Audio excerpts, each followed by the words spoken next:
Hi dear students, today we are going to see the next chapter. Chapter 6, Joint Stock Company.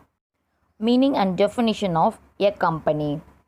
A joint stock company is a distinct type of business organization involved to overcome the limitations of sole trader and partnership concerns. The advancement in science and technology and the impact of industrial revolution have all necessitates a large amount of capital investment and highly sophisticated managerial skills for running a large scale industry. Partnership with limitations of its capital and managerial ability and with the added risk of unlimited liability has been found unsuitable for running large scale industries in modern times. Therefore, joint stock company from organization came into existence. So அப்போ joint stock company அப்படின்னா என்ன அப்படின்னு பார்த்தோம்னா இந்த கூட்டு பங்கு நிறுவனம். So அது வியாபாரத்து அமைப்பில் ஏற்கனவே இருந்த வடிவங்களான தனியார் வணிகம் மற்றும் கூட்டாண்மையின் குறைபாடுகளை களைவதற்கு அது ஏற்படுத்தப்பட்டது. அதாவது தனியார் வணிகம்னா என்ன, சோல் ட்ரேடர்ஸ், கூட்டாண்மை என்னென்னா பார்ட்னர்ஷிப். இது ரெண்டுலேயும் இருக்கக்கூடிய குறைபாடுகளை நீக்கிறதுக்கு தான் இந்த ஜாயின்ட் ஸ்டாக் கம்பெனி வந்தது. அறிவியல் மற்றும் தொழில்நுட்ப வளர்ச்சி, தொழில் புரட்சி தாக்கம், பேரளவு மூலதனம் மற்றும் உயர் மேலாண்மை திறனுடன் பேரளவு முதலீடு தொழில் நிறுவனங்களை தோற்றுவித்து செயல்படுத்த வேண்டியதன் அவசியத்தை உணர்த்தியது. பேரளவு தொழிலுக்கு கோடிக்கணக்கில் என்ன பண்ண முதலீடு தேவைப்படுது. ஆனால் பெரிய நிறுவனங்களை நிர்வகிக்கிறதுக்கு மேலாண்மையில் சிறப்பாற்றலுடைய வல்லுநர்கள் தேவைப்படுறாங்க. ஸோ அப்போ இந்த பார்ட்னர்ஷிப்பில் என்ன பண்ணுறாங்க, நிறுவனத்தில் அந்த அமைப்பில் காணப்படுகிற குறைபாடுகளை பேரளவு முதல் திரட்ட இயலாமை, அதாவது நிறைய முதலீடு திரட்டுறதுக்கு அவங்களால முடியாது. ஸோ வரையறுக்கப்பட்ட மேலாண்மை திறன், அதாவது ஒரு குறிப்பிட்ட அளவுக்கு தான் அவங்களால பண்ண முடியும்.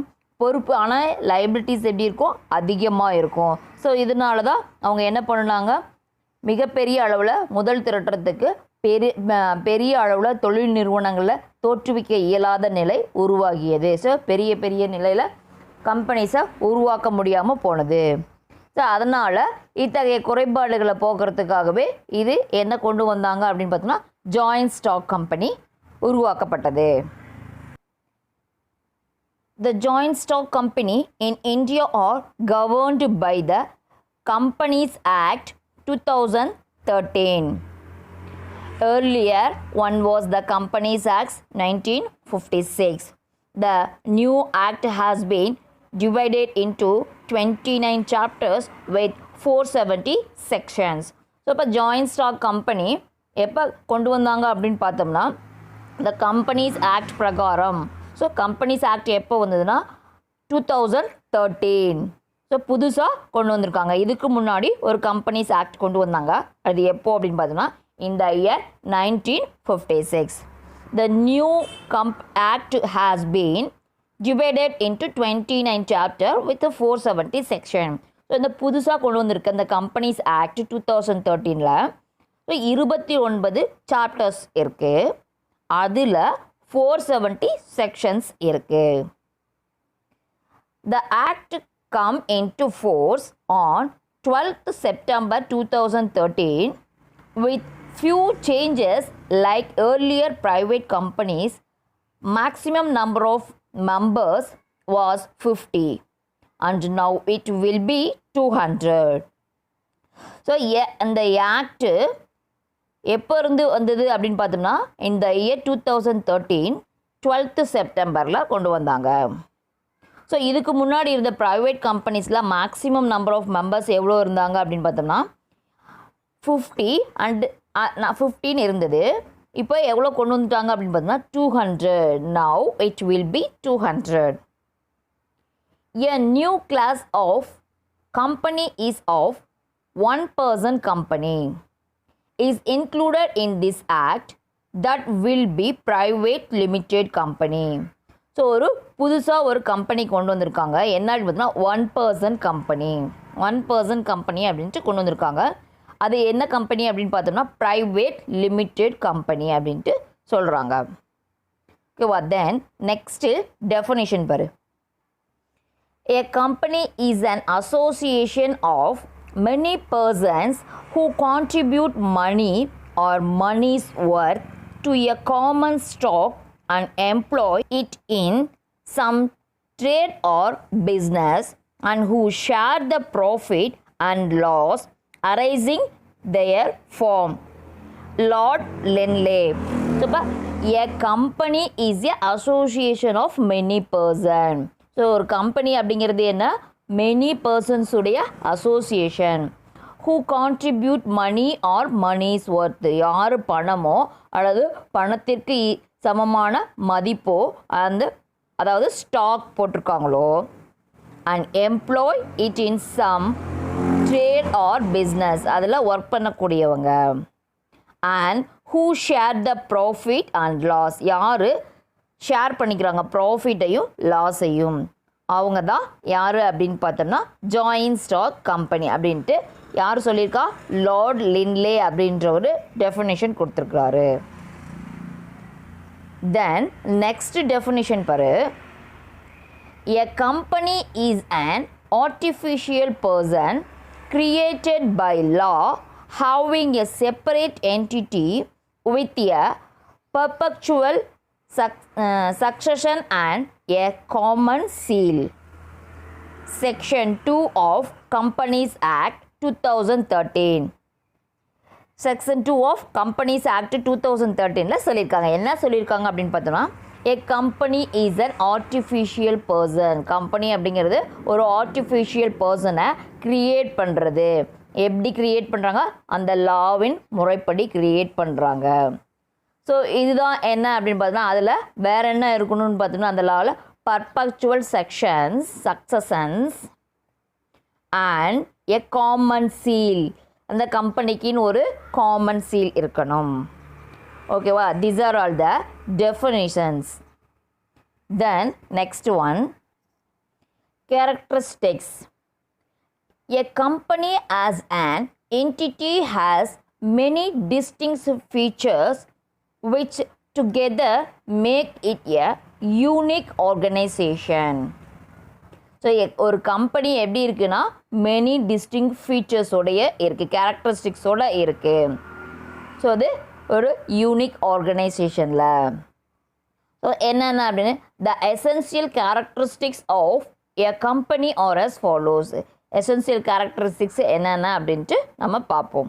So first one, separate legal entity. Under incorporation, a company becomes a separate legal entity as compared to its members. Under incorporation, company becomes a separate legal entity. So இந்த ஒரு நிறுவனம் அப்படிங்கிறது அந்த உறுப்பினர்கிட்ட வேறுபட்டு தன்னிச்சையாக செயல்படக்கூடிய தனிநபர் தன்மையை அந்த நிறுவனம் பெற்றுள்ளது.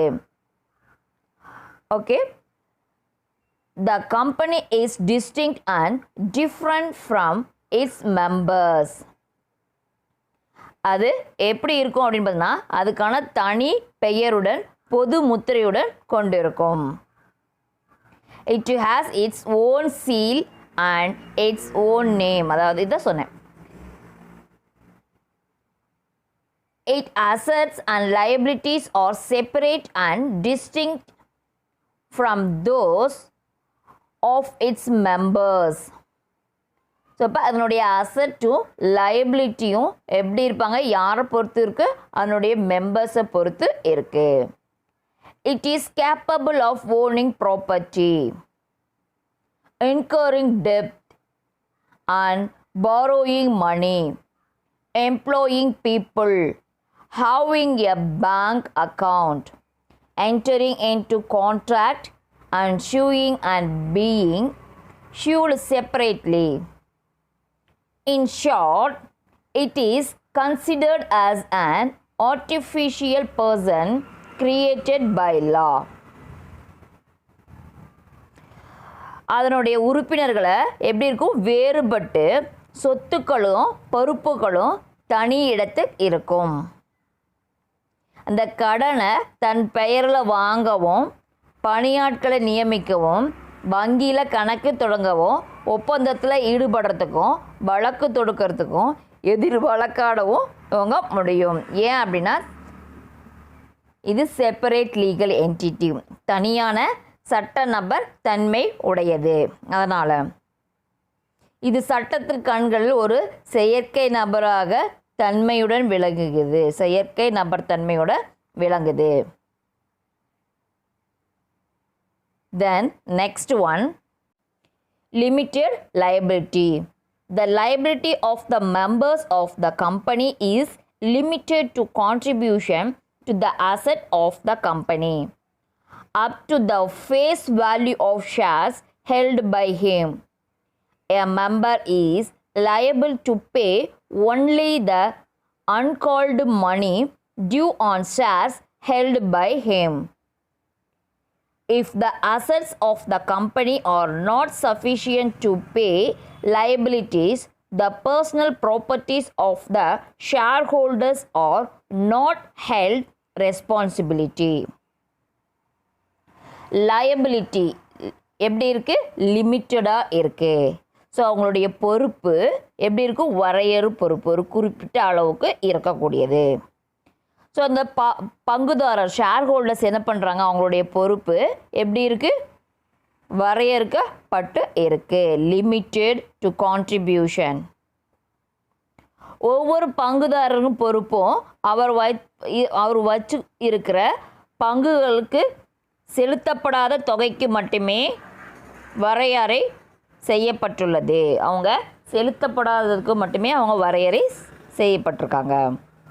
நிறுவனத்தின் கடனுக்கு அதன் சொத்துக்கள் போதுமானதாக இல்லை என்றால், நிறுவனத்தோட கடனுக்கு அந்த நிறுவனத்தோட சொத்து போதுமான அளவுக்கு இல்லைன்னா அதை யார் பொறுப்பேற்கணும் அப்படின்னு பார்த்தோம்னா, சொத்துக்களை கைப்பற்ற உறுப்பினருடைய சொத்துக்களை என்ன பண்ண முடியாது, கைப்பற்ற முடியாது. நிறும பங்கு முதலில் அழைப்பு விடுக்கப்படாத தொகையை மட்டுமே பொறுப்பாவார். ஸோ ஏற்கனவே அவங்க அழைப்பு கொடுக்காத பணத்தை மட்டும்தான் அவங்க கொடுக்க முடியும். Shareholders is not held responsible. அவங்க என்ன பண்ண முடியாது, அவங்க ரெஸ்பான்சிபிள் ஆக முடியாது எல்லா பணத்துக்கும். Then next one, perpetual succession.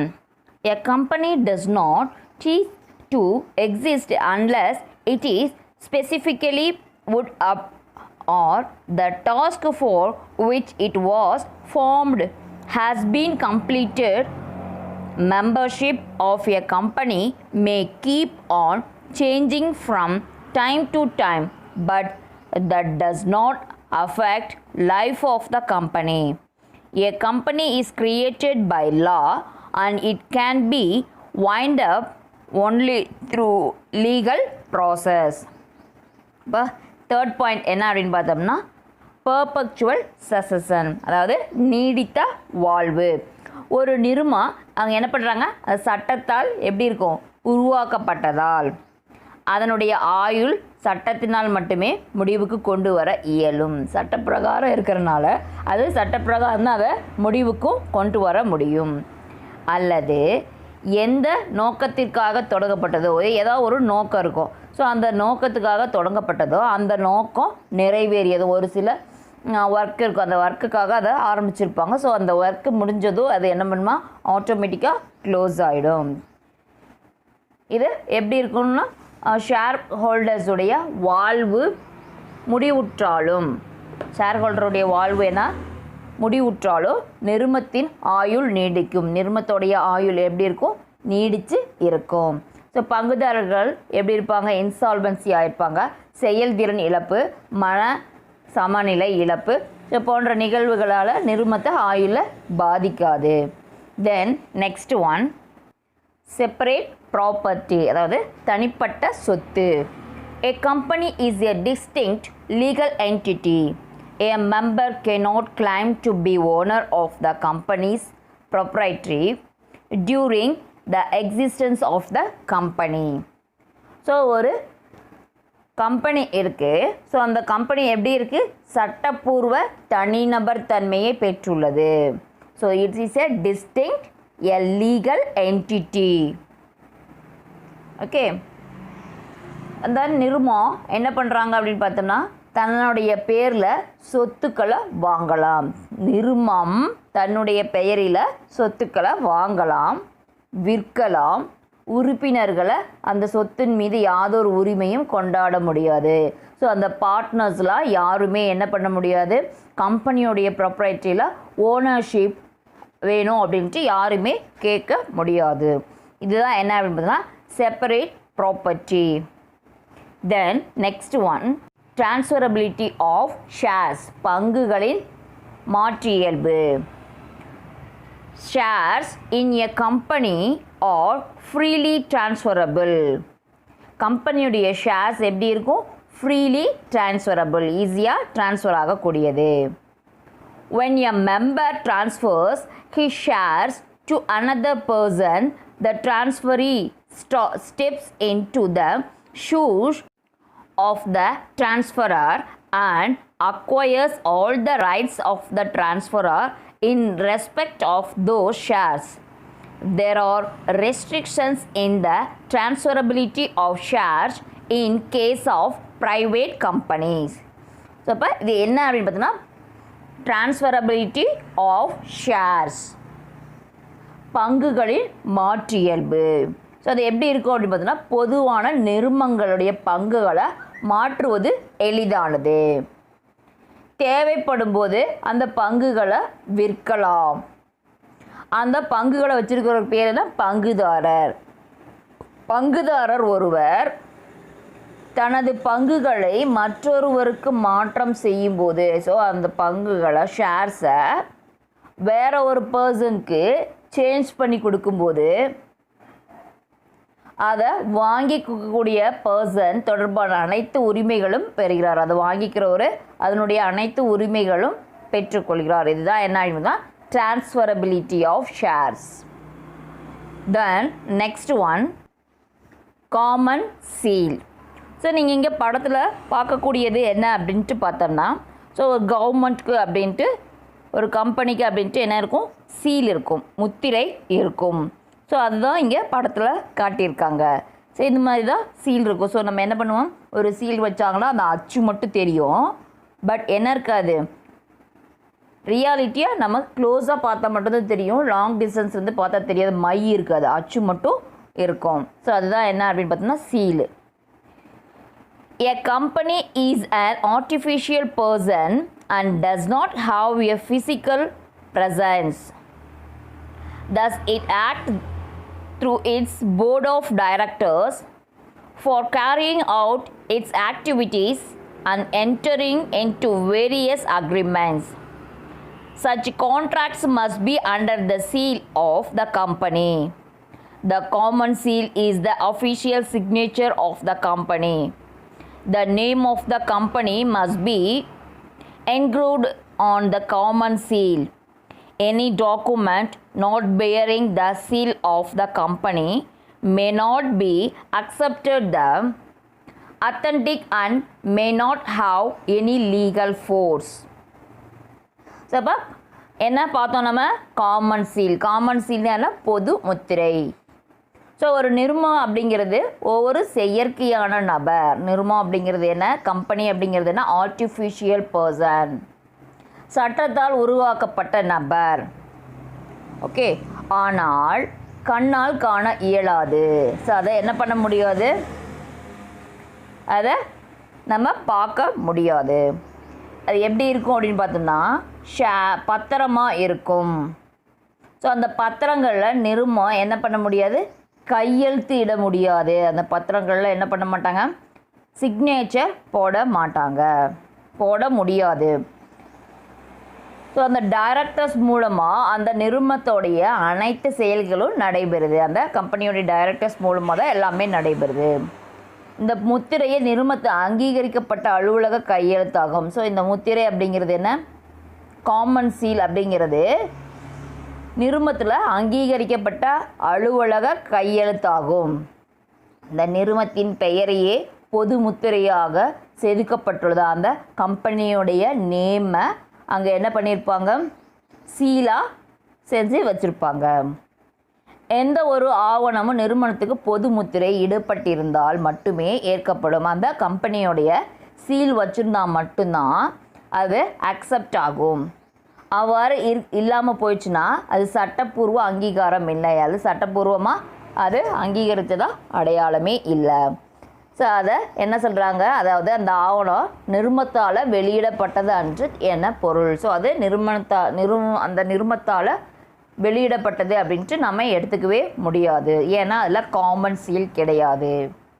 Okay, then next one, capacity to சூ அண்ட் பீயிங் ஷூட். வழக்காடும் திறனும் மற்றும் வழக்கில் பதில் சொல்லும் உரிமையும் எப்படி இருக்குது அப்படின்ட்டு நம்ம பார்க்க போகிறோம். A company can sue or be issued in its own name as distinct from its members. So ஒரு நிறுவனம் தன்னுடைய உறுப்பினர்களிடம் வேறுபட்டு தனது பெயரில் வழக்கு தொடுக்கவும் எதிர் வழக்காடவும் நிறுவனத்திற்கு சட்டப்பூர்வ உரிமை உள்ளது. ஒரு நிறுவனம் என்ன பண்ணுறாங்க, ஸோ ஒருத்தர் மேலே வழக்கு போடவும் எதிர் வழக்கு போடவும் அந்த நிறுவனத்துக்கு சட்டப்பூர்வமாக என்ன இருக்குது, உரிமை இருக்குது. தென் நெக்ஸ்ட் ஒன், செப்பரேட் மேனேஜ்மெண்ட், தனிப்பட்ட மேலாண்மை. A company is administered and managed by its managerial personnel, that is the board of directors. The shareholders are simply the holders of the shares in the company and need not necessarily the managers of the company. இப்போ separate management அப்படின்னா தனிப்பட்ட மேலாண்மை. So அது இயக்குநரவையே ஒரு கூட்டு பங்கு நிறுவனத்தை மேலாண்மை செய்கிறது. இயக்குநரவை என்ன பண்ணுது, ஒரு கூட்டு பங்கு நிறுவனத்தை மேலாண்மை செய்து, ஸோ அந்த பங்குதாரர்கள் அந்த நிறுவனத்தை மேலாண்மை செய்ய முடியாது. இயக்குநரவை இயக்குநர்கள் மட்டும்தான் பண்ண முடியும். டைரக்டர்ஸ் மட்டும்தான் மேனேஜ் பண்ண முடியும். ஷேர் ஹோல்டர்ஸ் அதை மேனேஜ் பண்ண முடியாது. பங்குதாரர்களால் தேர்ந்தெடுக்கப்பட்ட இயக்குனர் அவை நிறுவனத்தை மேலாண்மை செய்கிறது. அதாவது ஷேர் ஹோல்டர்ஸ் மூலமாக தான் டைரக்டர்ஸ் செலக்ட் பண்ணுறாங்க. அந்த டைரக்டர்ஸ் மட்டும்தான் மேனேஜ் பண்ண முடியும். இதுதான் என்னென்னு பார்த்தா செப்பரேட் மேனேஜ்மெண்ட். தென் நெக்ஸ்ட் ஒன் பாரு, ஒன் ஷேர் ஒன் ஓட், ஒரு பங்கு ஒரு வாக்கு. The principles of voting in a company is one share one vote. That is, if a person has 10 shares, he has 10 votes in the company. This is in direct distinction to the voting principle of a cooperative society, where the one member one vote principle applies. That is, irrespective of the number of shares held, one member has only one vote. இப்போ ஒரு பங்கு ஒரு வாக்கு அப்படின்னா என்ன அப்படின்ட்டு பார்த்தோம்னா, so ஒரு பங்குக்கு ஒரு வாக்கு அப்படிங்கிறது வாக்கெடுக்கக்கூடிய தத்துவமாக வச்சுருக்காங்க. ஸோ அதாவது ஒரு நபர் 10 பங்கு வச்சுருந்தாங்கன்னா அந்த அவருக்கு 10 வாக்கு இருக்கிறதா அர்த்தம். 10 ஓட்டு அவர் போடலாம். இந்த கூட்டுறவுடைய அமைப்போட ஒரு நபர் ஒரு நபர் ஒரு வாக்கு தான் போடணும் அப்படின்ற விதிக்கு மாறானதாக இருக்கு. ஒரு நிறுவனத்தில், அதாவது கம்பெனியில் ஒரு பங்குனர் எத்தனை பங்குகள் வைத்திருக்கின்றனரோ அதற்கு சமமான ஓட்டுரிமை உண்டு. ஸோ எத்தனை ஷேர்ஸ் வச்சுருக்காங்க, ஒரு 1000 ஷேர்ஸ் வச்சுருந்தாங்கன்னா அவங்களுக்கு 1000 ஓட் போடக்கூடிய உரிமை இருக்குது. Okay, these are all the characteristics. Then next one, advantages of joint stock company. First, a joint stock company has many advantages. ஒரு ஜாயிண்ட் ஸ்டாக் கம்பெனியில் நிறையா அட்வான்டேஜஸ் இருக்குது. ஸோ என்னென்ன அப்படின்ட்டு பாரு. First one, large capital. A company can secure large capital compared to a sole trader or partnership. Large amount of capital is necessary for conducting business on a large scale. For example, Reliance has invested more than 25,000 crore in its telecom venture. Raising such huge amount of funds would be utter impossible in a sole tradership or partnership. But large capital அப்படின்னா என்ன அப்படின்னா பெரிய முதலீடு அல்லது பேரளவு மூலதனம். So ஒரு தனியார் கம்பெனியில் வணிகம் செய்யக்கூடியவங்க தனியார் கம்பெனிலேயோ அல்லது பார்ட்னர்ஷிப்லேயோ அவங்க செய்யக்கூடிய முதலீடை என்ன பண்ண முடியாது, ஒரு பெரிய அளவில் திரட்ட முடியாது. ஆனாலும் ஸோ இது எப்படி இருக்குது அப்படின்னு பார்த்தீங்கன்னா, பெரிய மூலதனம் அப்படிங்கிறது பெரிய அளவு மூலதனத்தை திட்டி அவற்றை பெரிய தொழில் நிறுவனங்களில் முதலீடு செய்வதாகும். ஸோ அதை நம்ம ஷேர்ஸ் மூலமாக கலெக்ட் பண்ணி அதை பெரிய பெரிய கம்பெனியில் நம்ம முதலீடு செய்யறதுக்கு சமம். ஃபார் எக்ஸாம்பிள் எப்படி அப்படின்னு பார்த்தோம்னா, ரிலையன்ஸ் தொலைபேசி நிறுவனர்கள் டெலிகாம் கம்யூனிகேஷன். ஸோ அதில் 25,000 crore அதுக்கும் அதிகமாக முதலீடு செய்துள்ளது. இது இவ்வளோ அமௌண்ட்டு கலெக்ட் பண்ண முடியாது. ஒரு தனி ஆளோ அல்லது பார்ட்னர்ஷிப் ஃபார்மோ இந்த அளவுக்கு பெரிய அளவு மூலதனத்தை திரட்ட முடியாது. It is a large capital. Then next one, limited liability. The liability of a shareholder is limited. Shareholders உடைய liability எப்படி இருக்கும், லிமிட்டடாக இருக்கும். In the case of a company, limited by guarantee. So இந்த கம்பெனி எப்படி இருக்கும், கேரண்டிக்கு லிமிட்டட் தான் இருக்கும். His liability is restricted. அவங்களுடைய liability எப்படி இருக்கும், ரெஸ்ட்ரிக்ட் பண்ணதாக இருக்கும். To the amount that he has guaranteed to contribute in the event of winding up of company. So இந்த அமௌண்ட்டு கேரண்டியாக இல்லை, கான்ட்ரிபியூட் பண்ணல யாரோ அப்படின்னம்னா அந்த ஈவெண்ட்டை என்ன பண்ண போகிறாங்க, அதை வைண்டிங் அப் முடிவுக்கு கொண்டு வந்துடுவாங்க. Then next one, transferability of shares. Transaction of shares between two individuals is easy. So ரெண்டு நபருக்கு இடையே பங்கு மாற்றுறது ரொம்ப ஈஸியானது. So there is liquidity of investment. So அதில் இன்வெஸ்ட்மெண்ட் பண்ணுறது ரொம்ப ஈஸியாக இருக்கும். Any shareholder can easily convert his shares into money by selling his shares. So ஒருத்தருக்கு பணம் வேணும் அப்படின்னா அவங்க அந்த ஷேரை சேல்ஸ் பண்ணிவிட்டு ஈஸியாக நம்ம அதை பணமாக்கிக்க முடியும். இதுதான் என்ன அப்படின்னு பார்த்தோம்னா transferability of shares. Then next one, perpetual succession, நீடித்த வாழ்வு. A company has perpetual or continuous existence. So ஒரு நிறுவனம் அதனுடைய வாழ்வு எப்படி இருக்கும், நீடித்ததாக இருக்கும். So members may go or new members may come in. So ஒரு மெம்பர் வெளியில் போகிறாங்க, புதுசாக ஒரு மெம்பர் உள்ளே வராங்க. But the company continues the exist. Company ஆனால் என்ன ஆகிட்டு இருக்கு, ரன் ஆகிட்டே இருக்குது. This ensures continuity in operations and the company can undertake long-term investment. Company என்ன பண்ணுது, எதை அண்டர்டேக் பண்ணுது, லாங் டேர்ம் இன்வெஸ்ட்மெண்ட் மூலமாக கண்டினியூ பண்ணிகிட்டே இருக்குது. It is called as perpetual succession. Then next one, promotion of saving and investment habits. சேமிப்பு பழக்கம் மற்றும் மூலதனம் செய்யும் பழக்கம். Joint stock company system encourage people to save. Even small amount can be used for the purchase of shares. A person can be even one share of a company. So அந்த பங்குகளை அந்த நிறுவனம் பொதுமக்களுக்கு சேமிக்கிறதுக்காக ஊக்குவிக்குது. ஸோ சிறிய தொகையாக இருந்தாலும் அந்த தொகையை என்ன பண்ணுறாங்க, பங்குகளை வாங்க இயலும். அதனுடைய ஷேர்ஸை வாங்கிறதுக்கு ஒரு குறிப்பிட்ட அமௌண்ட் இருந்தாலே போதுமானதாக இருக்கும். ஒரு நபர் ஒரு நிறுவனத்தோடைய ஒரு பங்கை கூட வாங்கலாம், ஒரு ஷேர்ஸ் கூட அந்த பர்சன்ஸ் வாங்கிக்கலாம். இதுதான் என்ன அப்படின்னு பார்த்தோம்னா promotion of savings and investment habit. Then next one, risk bearing capacity, இடர் ஏற்கும் திறன்.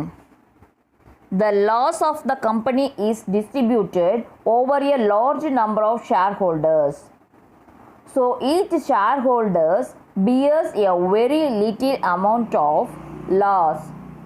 Hence the company form of organization has risk bearing capacity. Risk எந்த அளவுக்கு இருக்குது அப்படின்ட்டு பார்த்தோம்னா, அந்த மார்க்கெட்டில் அந்த நிறுவனத்தோட உறுப்பினர்கள் எண்ணிக்கை பல மடங்காக இருக்கிறதுனால அது நட்டத்தை எளிதாக பங்கிட்டு கொள்ள இயலும். ஸோ நிறைய பேர் ஷேர் வாங்கியிருக்கிறனால அதில் ஏதாவது லாஸ் ஏற்பட்டால் எல்லாருமே ஈஸியாக ஷேர் பண்ணிக்க முடியும். இதனால் அந்த நிறுவனத்தில் நட்டத்தில் மிகச்சிறிய அளவையே ஒவ்வொரு உறுப்பினரும் பகிர்ந்து கொள்கின்றனர். அதை லாஸை ஒவ்வொரு ஷேர் ஹோல்டர்ஸும் எப்படி பகிர்ந்துக்கிறாங்க, ரொம்ப ஸ்மால் அமௌண்ட்டாக தான் இருக்கும். எனவே அதை என்ன பங்குதாரர்களுக்கு இடர் ஏற்கும் திறனை உருவாக்குது. Then next one, economics of large scale operations. A joint stock company can undertake business on large scale. As a result, it can derive all the advantages of large scale production. For example, Hero Motor Corporation Limited 2015, the world's largest scale seller of two-wheelers, manufactures motorbikes on a large scale and is able to enjoy cost efficiency. பெரிய அளவில் உற்பத்தி பெரிய நன்மையை தரும். அதாவது கூட்டு பங்கு நிறுவனம் அப்படிங்கிறது பேரளவு வியாபாரத்தில் ஈடுபடக்கூடியதாக இருக்குது. பேரளவு உற்பத்தி அனைத்து நன்மைகளும் பயன்படுத்தி கொள்ளுமாறு இருக்குது. அதுக்கு ஃபார் எக்ஸாம்பிள் என்ன கொடுத்துருக்காங்க அப்படின்னா, hero motor corporation limited. So அதன் மூலமாக அது என்ன பண்ணுறாங்க, நிறைய சலுகைகள் கொடுத்து அந்த கஸ்டமர்ஸ்க்கு நிறைய பண்ணுறாங்க. ஸோ அவங்க என்ன பிஸ்னஸ் பண்ணிகிட்ருக்காங்க அதில் அப்படின்னு பார்த்தோம்னா, டூ வீலர்ஸ் மேனுஃபேக்சர் பண்ணி மோட்டர் பைக்கு லார்ஜ் ஸ்கேலில் அவங்க என்ன பண்ணுறாங்க, சேல்ஸ் பண்ணுறாங்க. Then next one, economic development.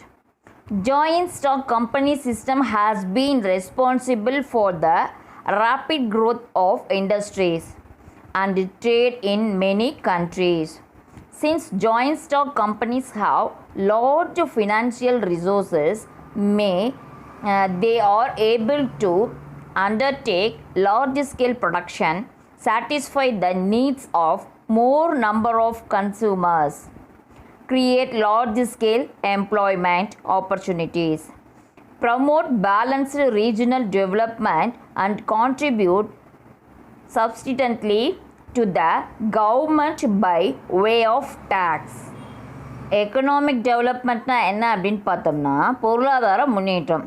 ஒரு நாடு விரைவான பொருளாதார வளர்ச்சியை பேரளவு நிறுவனங்கள் துணை புரியுது. ஸோ பெரிய அளவில் ஒரு நாடு வளர்ச்சி அடையுதுன்னா பெரிய பெரிய கம்பெனிஸ் தான் அதுக்கு காரணமாக இருக்குது.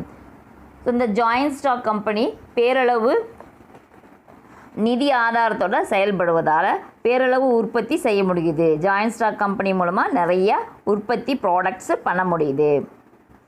பெரிய அளவில் வேலைவாய்ப்பையும் அவங்க உருவாக்கி தர முடியும். பெரிய அளவில் நுகர்வோர் தேவைகளை பூர்த்தி செய்யவும் முடியும். பொருளாதார ஏற்றத்தாழ்வு, அதாவது ஏற்ற இறக்கம் இருக்கும், அதையும் சீர் செய்ய முடியும். அரசுக்கு வரி வருவாயையும் அவங்க என்ன பண்ணிதுமே ஈட்டு தர முடியும். யார் அப்படின்னு பார்த்தீங்கன்னா ஜாயிண்ட் ஸ்டாக் கம்பெனிஸ். எதனால் அப்படின்னு பார்த்தீங்கன்னா அவங்களுடைய எக்கனாமிக் டெவலப்மெண்ட் மூலமாக. These are all the advantages of joint stock company. Then next one, disadvantages. First one, costly and difficult to form. Number of legal formalities must be observed in the formation of the company. To observe these legal formalities, promoters have to spend much time and money.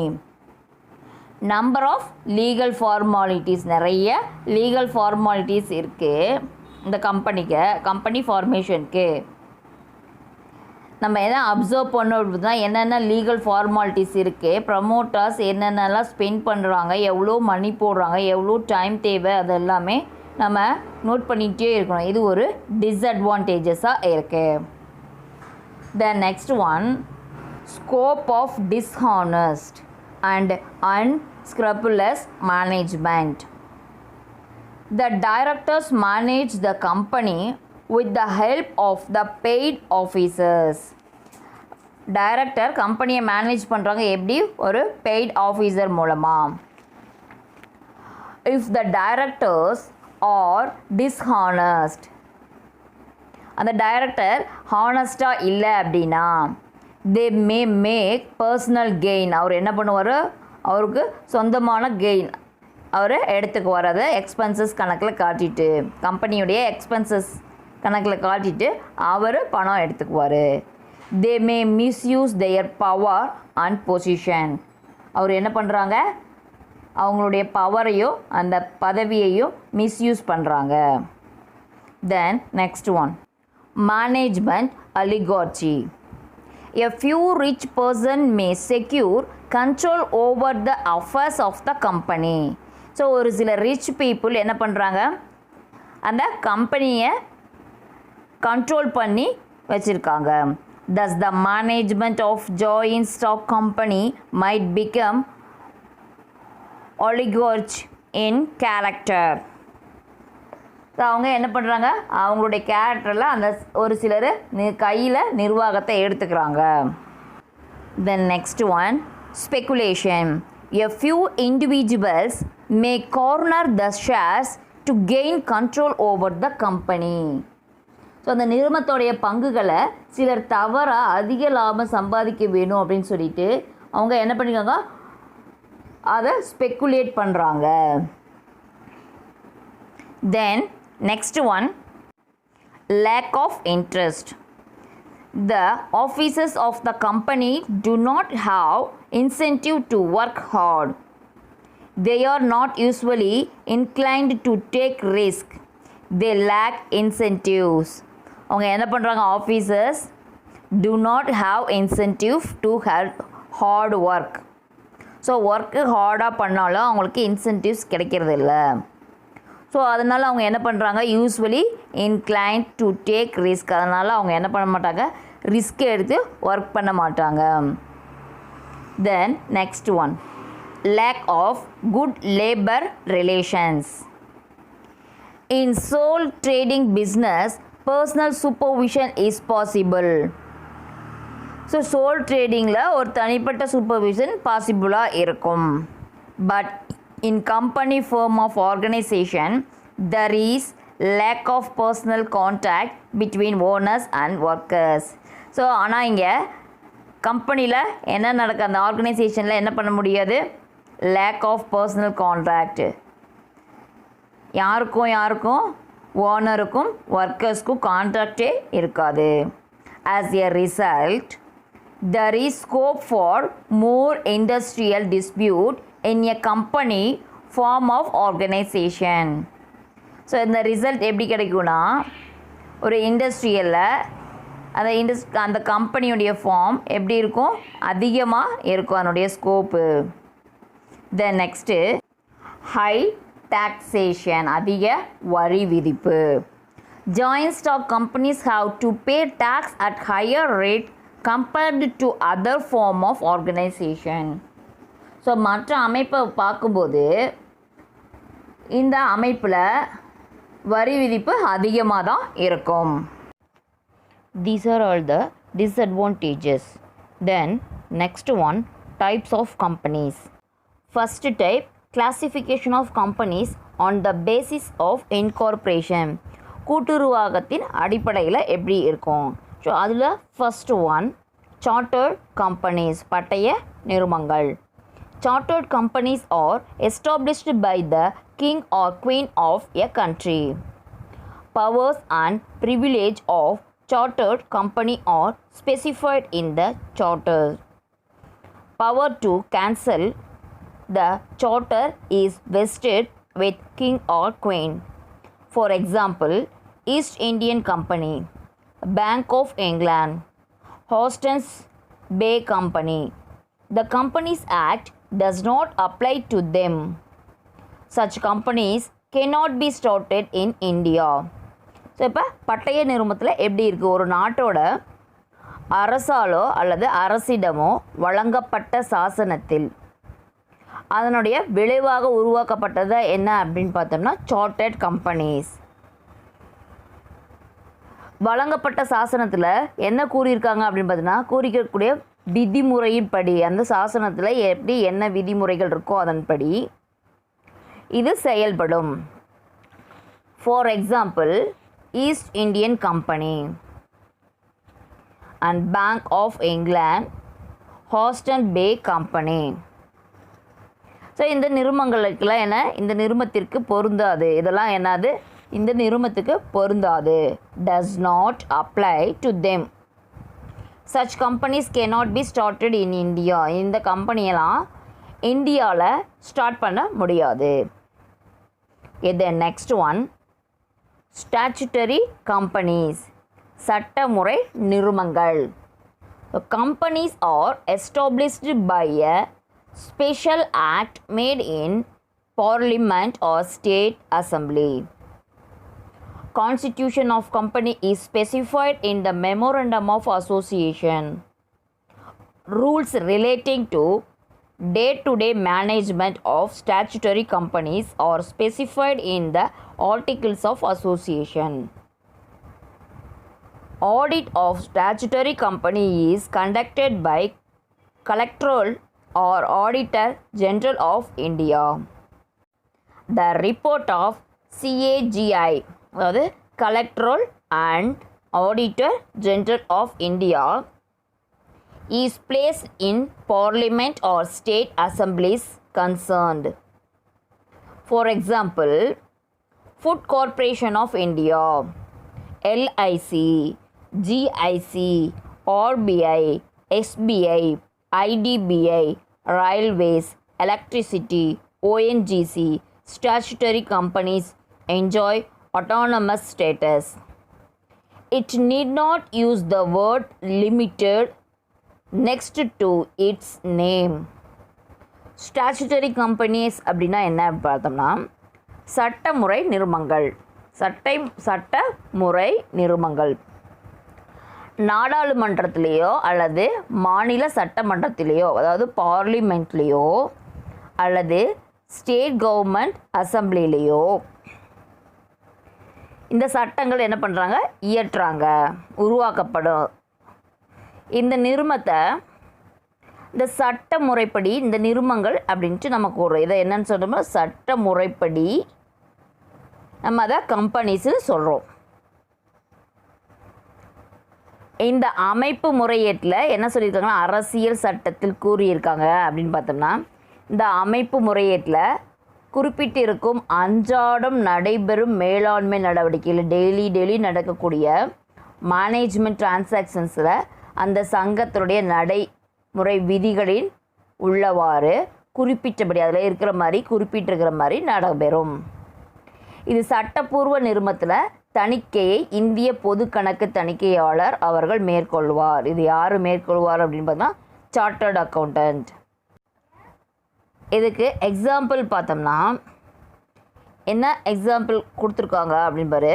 Food Corporation of India, LIC, RBI, SBI, IDBI, Railways, Electricity and ONGC. இதெல்லாம் statutory கம்பெனிஸ்க்கு examples. Then next one, association not for profit, லாப நோக்கமில்லா சங்கம். According to section 25, the central government may by license grant that an association may be registered as a company with limited liability without using the word limited or private limited as part of its name. The license will be granted only in case of association not for profit. In other words, the central government will grant the license only if it is satisfied that. So, in the section 25 பிரகாரம் central government என்ன சொல்லியிருக்காங்கன்னா இந்த மாதிரியான சங்கத்துக்கு அனுமதி வழங்குது. இந்த மாதிரியான நிறுவனங்கள் எப்படி இருக்கும்? வரையறு பொறுப்புடன் வரையறுக்கப்பட்ட அல்லது தனி வரையறுக்கப்பட்டதாக இருக்கும். ஸோ லிமிட்டடாக இருக்கும். அந்த லைபிலிட்டிஸ் எப்படி இருக்கும்? லிமிட்டடாக இருக்கும். லாபமில்லா அமைப்பு என்ற தகுதி நிலையால் அனுமதி வழங்கப்படுது. லாபம் இல்லாத அமைப்பு அப்படின்ற தகுதி நிலையால் அமைப்பு வழங்கப்படுது. Then first one, the association about to be formed as a limited company aims at the permission of sports, commerce, art, science, religion, charity or any other useful object. So இந்த சங்கம் எப்படி இருக்கும் அப்படின்னு பார்த்தீங்கன்னா அவங்களுடைய லைபிலிட்டி ஒரு குறிப்பிட்ட அளவு தான் இருக்கும்.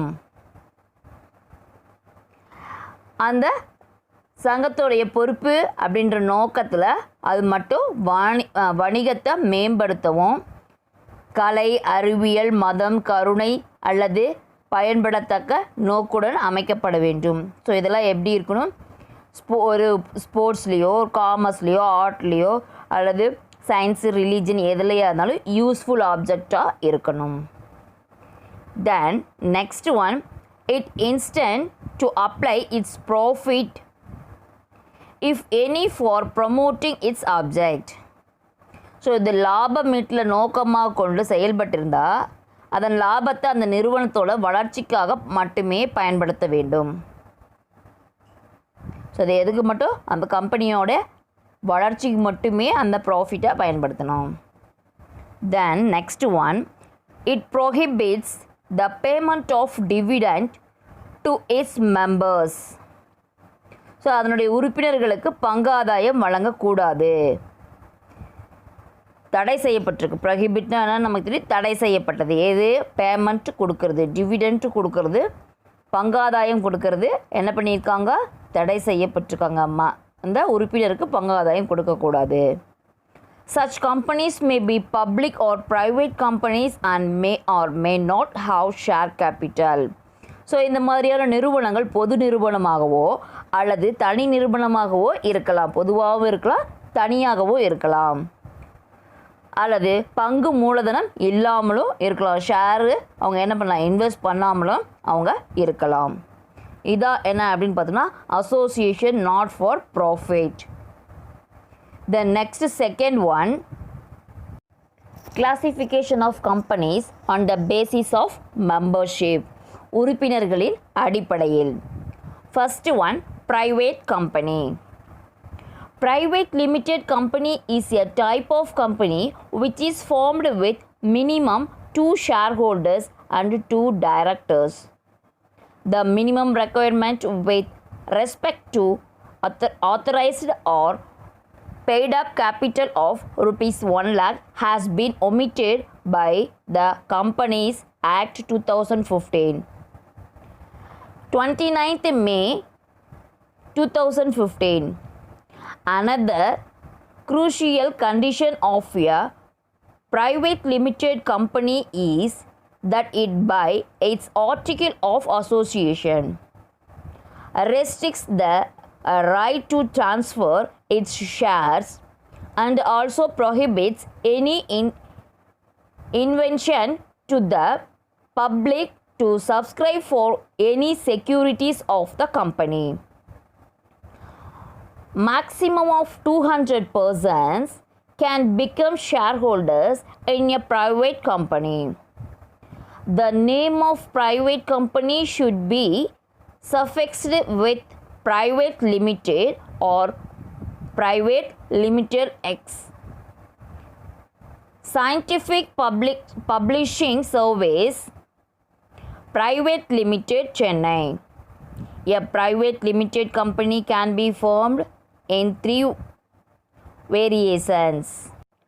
ப்ரைவேட் கம்பெனி அப்படின்றது என்ன, ஒரு தனி நிறுவனம். ஸோ அந்த ப்ரைவேட் கம்பெனி அப்படிங்கிறது அந்த நிறுவனத்தில் ஒரு வகை. இந்நிறுவனம் குறைந்தபட்சம் 2 பங்குதாரர்கள் மற்றும் 2 இயக்குநர்களை கொண்டிருக்கணும். இந்த நிறுவனத்தில் எத்தனை பேர் இருக்கணும், 2 பங்குதாரர்கள். ஷேர் ஹோல்டர்ஸ் மினிமம் 2 பேர் இருக்கணும். டைரக்டர்ஸ் மினிமம் 2 பேர் இருக்கணும். குறைந்தபட்ச தேவையான அங்கீகரிக்கப்பட்ட அல்லது செலுத்தப்பட்ட மூலதனம் ரூபாய் 1 லட்சம் என்று சட்ட நிறுவனம் 2015 விதிக்கப்பட்டிருக்காங்க. ஸோ அப்போ குறைந்தபட்ச அமௌண்ட் எவ்வளோ இருக்கணும் அப்படின்னு சொல்லியிருக்காங்க, அந்த கம்பெனிக்கு 1 lakh இருக்கணும். இது எப்போ கொண்டு வந்தாங்க, கம்பெனிஸ் ஆக்ட் 2015 கொண்டு வந்திருக்காங்க, திருத்தி அமைச்சிருக்காங்க. 2015 அந்த நிறும சட்டத்தின் பிரகாரம் இது கொண்டு வந்திருக்காங்க. 29/5/2015 29th March 2015 இதை அமல்படுத்தியிருக்காங்க. இந்த தனி நிறுவனத்தில் பங்குகள் மாற்றம் செய்கிறத சங்க நடைமுறை தடை செய்யுது. ஸோ தனி நிறுவனத்துடைய பங்குகளை மாற்றம் செய்யக்கூடாது அப்படின்ட்டு சொல்லியிருக்காங்க. இந்த பத்திரங்களுடைய அழைப்பு விடுப்பையும் தடை செய்யுது. பத்திரம் வாங்கிறதுக்கு அழைப்பு விடுக்கிறதையும் என்ன பண்ணுறாங்க, கால் ஃபார் பண்ணுறதையும் அவங்க தடை செய்கிறாங்க. இப்போ நிறுவனத்தில் பங்குதாரராக அதிகபட்சம் 200 நபர்கள் வரை அனுமதிக்கிற சட்டம் கொடுத்துருக்கு. ஸோ இப்போ ஸ்டார்டிங்கில் எவ்வளோ பேர் இருக்கலாம்னு சொல்லியிருந்திருக்காங்க, குறைந்தது 2 பேர் இருக்கலாம்னு சொல்லியிருக்காங்க. அதிகபட்சம் எவ்வளோன்னு சொல்லலை. ஆனால் இப்போ எவ்வளோ சொல்லியிருக்காங்க, 200 பேர் வரைக்கும் இருக்கலாம். அதிகபட்ச நபர்கள் 200 பேர் வரை இருக்கலாம். அதனுடைய 3 வகை இருக்குது. என்னென்ன அப்படின்ட்டு வேரியேஷன்ஸ், 3 வகையான வேரியேஷன்ஸ் இருக்குது ப்ரைவேட் கம்பெனிக்கு. As a private limited company, அது எப்படி இருக்கணும், ஒரு ப்ரைவேட் லிமிடெட் கம்பெனியாக இருக்கணும், ஒரு தனி நிறுவனம். Second one, as a small private limited company, சிறிய தனி வரையறுக்கப்பட்ட நிறுவனம். தென் third one, as a 1 person company, ஒரு நபர் தனி நிறுவனம். ஸோ ஒரே ஒருத்தர் மட்டும் ரன் பண்ணக்கூடிய தனி நிறுவனமாக இருக்கணும். Then next one, public company. Public company means a company which is not private company. Public company அப்படிங்கிறது என்ன, ஒரு கம்பெனி தான். ஆனால் இது என்ன company, not a private company, private company கிடையாது. A public company may be set to be an association which. So public company என்னென்ன அப்படின்னு சொல்கிறாங்கன்னு பார்க்கலாம். It consist of at least 7 members. குறைந்தபட்சம் எத்தனை பேர் இருக்கணும், 7 பேர் இருக்கணும். Then has a minimum paid up capital of 5 lakhs. Minimum paid up capital எவ்வளோ இருக்கணும், 5 lakhs or such higher paid up capital may be prescribed. So அதை விட அதிகமாகவும் இருக்கலாம். The next is a subsidiary of a company which is not a private company. இது எப்படி இருக்கணும், subsidiary கம்பெனியாக இருக்கணும், which is not a private company, private கம்பெனியாக இருக்கக்கூடாது. Then next, does not restrict the right to transfer its shares. அதனுடைய ஷேர்ஸை என்ன பண்ண முடியாது, எக்ஸிஸ்ட் மாற்றம் செய்ய முடியாது, அதனுடைய தடை செய்திருக்காங்க. Then next fifth one, does not prohibit any invitation to subscribe for any shares or debentures of the company. So அப்போ அந்த நிறுவனத்தோட பங்குக்கோ அல்லது கடனீட்டு பத்திரத்துக்கோ வெளியிட தடை செய்கிறது கிடையாது. The next, does not prohibit any invitation or acceptance of deposits. என்ன பண்ணுறாங்க, does not prohibit பொது வைப்பு நிதியை பொது மக்களுக்கு அழைப்பு விடுவிப்பதை தடை செய்வது இல்லை. பொதுமக்கள் பெறுவதற்கு அந்த அழைப்பை தடை செய்கிறது கிடையாது. Does not prohibit. ப்ரொஹிபிட்னா தடை செய்கிறது, டஸ் நாட்னா தடை செய்யப்படாதது. Then next one, classification of companies on the basis of liability. பொறுப்புடைய அடிப்படையில் என்னென்ன இருக்குது? First one, company limited by shares, பங்குகளால் வரையறுக்கப்பட்ட நிறுவனங்கள். A company limited by shares is a company in which the liability of its members is limited by its memorandum to the amount unpaid on the shares respectively held by them. The companies limited by shares may be either public companies or private companies. If a member has paid to full amount of shares, then his liability shall be nil. So company liability shares அப்படின்னா limited shares அப்படின்னா என்ன அப்படின்னா, இந்த shares எப்படி இருக்கும்? வரையறுக்கப்பட்ட நிறுவனங்கள் என்பது அதனுடைய அமைப்பு முறையீட்டில் என்ன சொல்லியிருக்காங்களோ அதனுடைய பங்கு முதல்ல செலுத்தப்படாத தொகைக்கு மட்டுமே பொறுப்பாகும். செலுத்தப்படாத தொகைக்கு மட்டுமே பொறுப்பாகும்.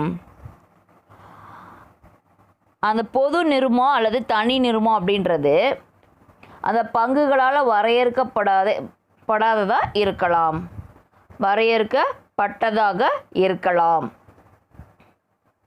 அந்த பங்குகளுடைய முக மதிப்பு ஃபேஸ் வேல்யூ எப்படி ஃபுல்லாக செலுத்தியிருந்தால் அது பொறுப்பு எதுவும் கிடையாது. ஃபேஸ் வேல்யூ ஃபுல்லாக நம்ம செலுத்தியிருந்தோம்னா அங்கே liability எதுவுமே நமக்கு கிடையாது. Thus two main features of company limited by shares are follows. So 2 features இருக்குது. என்னென்ன அப்படின்ட்டு பார்ப்போம். The liability of its members is limited to the amount remaining unpaid on the shares held by them. So அந்த உறுப்பினர்களுடைய பொறுப்பு அப்படிங்கிறது அந்த பங்குகள் மீதான செலுத்தப்படாத தொகை அளவிற்கு மட்டுமே பொறுப்பாவார். அந்த மீதி நம்ம செலுத்தப்படாமல் இருக்கக்கூடிய அந்த தொகைக்கு மட்டுமே அவங்க பொறுப்பாக இருக்க முடியும். Such liability can be enforced either during the lifetime of the company or during the winding up of the company. So அந்த பொறுப்பு அப்படிங்கிறது அந்த நிறுவனத்தோட வாழ்நாள் அல்லது நிறுவனம் கலைக்கப்படும் போது அது செலுத்தப்பட வேண்டும். ஸோ ஃபுல்லாக எவ்வளோ நாள் இருக்கோ அதுக்குள்ளேயோ அல்லது அது வைண்டிங் அப் பண்ணக்கூடிய நாள்லேயோ அதை நம்ம என்ன பண்ணணும்? ரீபே பண்ணணும். Then next one, company limited by guarantee. A company limited by guarantee is a company in which the liability of its members is limited by its memorandum to such an amount as the members may respectively undertake to contribute to the asset of the company in the event of its being wound up. Such companies are generally formed for the promotion of commerce, art, science, religion, charity or any other useful object. The companies limited by guarantee may be either private companies or public companies. So இப்போ இந்த company எப்படி இருக்குது guarantee அப்படின்னு பார்த்தீங்கன்னா லிமிட்டடாக தான் இருக்கும். அவங்களுடைய பொறுப்பு எப்படி இருக்குது அப்படின்னு பாரு, பொறுப்புறுதியால் வரையறை செய்யப்பட்ட நிறுவனங்கள். ஸோ அந்த பொறுப்பு உறுதி அப்படின்னு நாம் தரக்கூடிய பொறுப்பு எப்படி இருக்கும் அப்படின்னு பார்த்தீங்கன்னா, அந்த நிறுவனம் கலைப்புக்கு உள்ளாகும் போது, அந்த நிறுவனத்தை கலைக்கிறோம் அப்படின்னு சொல்லும்போது அதனுடைய கடன்களை தீர்க்க போதுமான சொத்து இல்லாத நிலையில் தானே முன் வந்து சொத்து தருவதாக அந்த அமைப்பு முறையீட்டில் உறுதி அளித்திருக்க தொகை அளவிற்கு மட்டுமே பங்குதாரரிடம் பற்றாக்குறையை திரட்ட முடியும். ஸோ அப்போ அங்கே ஷேர் கம்பெனியோடைய அமௌண்ட்டு பத்தலை லைபிலிட்டிஸ்க்கு, அப்போ அந்த ஷேர் பார்ட்னர்ஸ் இருக்காங்களே அவங்களுடைய சொத்தை அவங்க தரதா ஏற்கனவே எழுதி கொடுத்துருக்கணும். அப்படி இருந்தால் மட்டும்தான் அவங்க அதை கலெக்ட் பண்ண முடியும். ஸோ இந்த வகையான நிறுவனங்களை கலை அதாவது ஆர்ட்ஸு, காமர்ஸு, சயின்ஸு, ஸோ இது மாதிரி இருக்கக்கூடிய சேரிட்டி, ஸோ இதன் மூலமாக அவங்க அதனுடைய எதையாவது ஒரு இதில் அவங்களுக்கு நன்மையாக இருக்கும். அந்த நோக்கத்தை கொண்டு அவங்கள அதை வளர்த்து இவ்வகை நிறுவனங்களாகும். ஸோ இந்த மாதிரியான நிறுவனங்களை தனி நிறுவனங்களாகவோ அல்லது பொது நிறுவனங்களாகவோ இருக்கலாம். ஸோ இந்த வகையான நிறுவனங்கள் எப்படி இருக்கலாம்? பப்ளிக் கம்பெனிஸாகவும் இருக்கலாம், ப்ரைவேட் கம்பெனிஸாகவும் இருக்கலாம். This is called as company limited by guarantee. Then next one, unlimited company. An unlimited company is a company in which the liability of its members is not limited by its memorandum. In other words, the liability of members is unlimited. That is, there is no limit on the liability of members. The members of such companies may be required to pay companies losses from their personal property because such companies have separate legal entity. Its creators cannot file a suit against the members directly. The creditors will have to apply to the court for the winding up of the company, and then the liquidator will direct the members to contribute to the asset of the company to pay off its liabilities. So அப்போ unlimited company, வரையறா பொறுப்புடைய நிறுவனங்கள். So அந்த பேர்லேயே என்ன இருக்குது, அது liabilities எப்படி இருக்கும்? அன்லிமிட்டடாக இருக்கும். ஸோ அந்த வரையறா பொறுப்புடைய நிறுவனங்கள் அப்படிங்கிறது என்னென்னா, அதனுடைய அமைப்பு முறையீட்டில் உறுப்பினர்களின் பொறுப்பு வரையறுக்கப்படாதது. ஸோ இவ்வளோ தான் அவங்க பே பண்ணணும் அப்படின்ட்டு குறிப்பிட்டிருக்க மாட்டாங்க.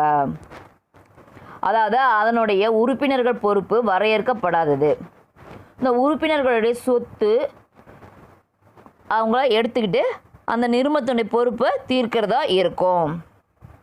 ஸோ சப்போஸ் கடன் அதிகமாக இருந்ததுன்னா ஸோ அந்த உறுப்பினருடைய சொத்துக்களையும் அவங்க எடுத்து அந்த கடனை அடைக்கிற மாதிரி இருக்கும். ஸோ இந்த மாதிரியான நிறுவனங்கள் தனித்த சட்ட தன்மை பெற்றிருப்பதால் சட்டத்தின்படி பெற்றிருக்கிறதுனால நேரடியாக கடனீந்தர் அந்த உறுப்பினர்கள் மீது வழக்கு தொடுக்க இயலாது. டைரக்டாக அவங்க என்ன பண்ண முடியாது? கேஸ் ஃபைல் பண்ண முடியாது. இந்த மாதிரியான கடனீந்தர் நிறுவனத்தை கலைக்கிறதுக்கு நீதிமன்றத்தில் வழக்கு தொடர்ந்தாங்க அப்படின்னா அந்த நீதிமன்றம் அந்த கலைப்பாளர் ஒருவர் நியமித்து அவர் மூலம் உறுப்பினர்களில் தனி சொத்திலிருந்து எடுத்து கடனை தீர்க்கலாம். அந்த உறுப்பினருடைய தனி சொத்திலிருந்து அதை எடுத்து அவங்களுடைய கடனை அவங்க தீர்த்து வைக்கலாம். Then next topic, classification of companies on the basis of control, கட்டுப்பாட்டின் அடிப்படையில். So first one, government companies, அரசு நிறுவனங்கள். A public enterprise incorporated under the Indian Companies Act 1956 is called a government company. So Indian companies act எப்போ வந்தது? 1956 first கொண்டு வந்தது. So அதன் பிரகாரம் இந்த இன்கார்பரேட்டட் கம்பெனிஸ் வந்தது, கவர்மெண்ட் கம்பெனிஸ் கொண்டு வந்திருக்காங்க. These companies are owned and managed by the central or state government. இதை யார் மேனேஜ் பண்ணுறாங்க இந்த கம்பெனி அப்படின்னு பார்த்தோம்னா சென்ட்ரல் கவர்மெண்ட்டோ அல்லது ஸ்டேட் கவர்மெண்ட்டோ. Section 617 of the companies act 1956, companies act 1956 பிரகாரம் செக்ஷன்ஸ் 617 பிரகாரம் இங்கே என்ன சொல்லியிருக்காங்க அப்படின்னு பாரு. Defines government companies as any company in which not less than 51% of paid up share capital is held by. So minimum அவங்க எவ்வளோ வச்சுருக்கணும் அப்படின்னு பார்த்தோன்னா 51% இருந்ததுன்னா கவர்மெண்ட் கம்பெனி வச்சுருக்கணும். அப்படி கவர்மெண்ட்டு அதில் தலையிடும் போது அப்போ குறைந்தபட்சம் அவங்க எவ்வளோ வச்சுருக்கணும்? 51% வச்சுருக்கணும். The central government or any state government or governments or partly by the central government and partly by one or more state government. So ஃபுல்லாகவே 51% சென்ட்ரல் கவர்மெண்ட்டே வச்சுருக்கலாம், அல்லது ஸ்டேட் கவர்மெண்ட் சென்ட்ரல் கவர்மெண்ட் ரெண்டும் சேர்ந்து 51% வச்சுருக்கலாம், அல்லது சென்ட்ரல் கவர்மெண்ட்டோ அல்லது ஒன்றுக்கு மேற்பட்ட ஸ்டேட் கவர்மெண்ட்டோ அந்த 51% வச்சுருக்கலாம். ஸோ மினிமம் 51% கவர்மெண்ட்டிட்ட இருந்தால் மட்டும்தான் அது என்ன company? Government company. A subsidiary of government company shall also be treated as a government company. Subsidiary companyயும் என்ன? shall be treated as government company. Government மூலமாக அவங்களுக்கு சப்சிடரி இதுக்கு பதிலாக இது அப்படின்னு சொல்லி வச்சுருக்கக்கூடிய கம்பெனியும் அது கவர்மெண்ட் கம்பெனி.